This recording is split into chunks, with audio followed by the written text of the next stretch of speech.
ప్రజలపై పన్నుల భారం మోపుతున్న సర్కారు అభివృద్ధిని మాత్రం విస్మరిస్తోందని తెలుగుదేశం అధినేత చంద్రబాబు నాయుడు విమర్శించారు.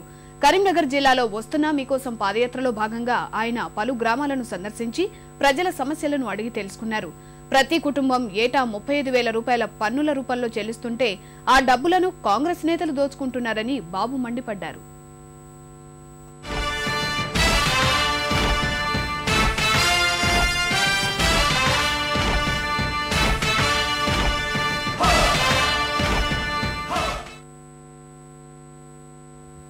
తెలుగుదేశం హయాంలో గ్రామాల్ని అభివృద్ధి చేస్తే కాంగ్రెస్ పాలనలో పల్లెల పరిస్థితి అస్తవ్యస్తంగా మారిందని ప్రతిపక్ష నేత చంద్రబాబు ధ్వజమెప్పారు.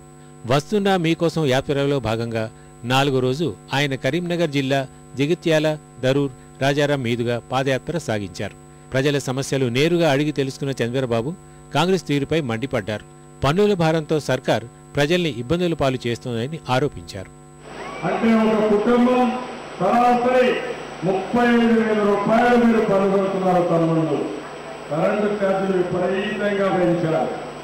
ఇంకో పక్కన చూస్తే ఇంటి పన్ను పెంచారు, నీళ్ల పన్ను పెంచారు, మోటార్ వెహికల్ ట్యాక్సేషన్ పెంచారు. మనకు కష్టాలు మిగిలాయి, కన్నీళ్లు మిగిలాయి. కాంగ్రెస్ దొంగలకు మాత్రం పొట్టలు పెంచుతున్నారు. తమ్ముళ్ళు ఇది యథార్థం అని చెప్పి నేను అందరికీ తెలియజేస్తున్నా. ఈరోజు అభివృద్ధి కార్యక్రమాలు ఏమీ చేయకుండా అందరినీ సమస్యల సుడిగుండంలో చేశారు. నేను అందుకనే వచ్చాను, నీకు ధైర్యం చెప్పడానికి వచ్చాను. రైతులు చూస్తే విపరీతమైన ఇబ్బందులు.